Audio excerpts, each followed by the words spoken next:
سر یہ بتائیے گا کہ آپ سے منسوب جو اسٹیٹمنٹ چل رہی ہے کہ اگلی وزیر اعلیٰ مریم نواز صاحبہ ہوں گی وزیر اعظم، تو یہ طے ہو گیا سر یہ چیزیں؟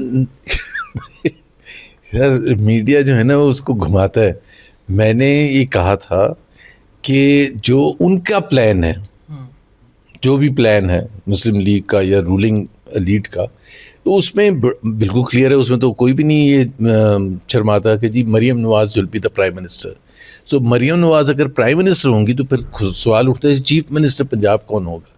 میرے خیال میں چیف منسٹر پنجاب علی ڈار کو تیار کیا جا رہا ہے. حمزہ شہباز کہاں جائیں گے؟ اسی لیے تیار کیا جا رہا ہے کیونکہ وہ حمزہ شہباز پہلے اس کے ساتھ ان کی اتنی لگتی نہیں ہے. سنا جا رہا ہے کوئی ناراض ہے، پہلے بھی حمزہ شہباز مریم نواز کے وزیر اعلیٰ زیادہ ناراض ہی ہوتے ہیں.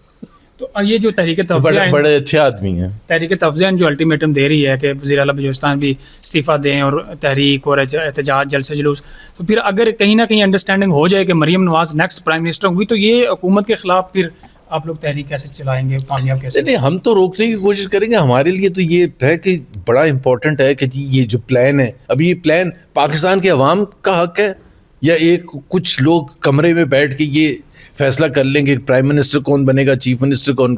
ظلم ہے پاکستان کے عوام. پھر الیکٹورل پروسیس کا فائدہ کیا ہے؟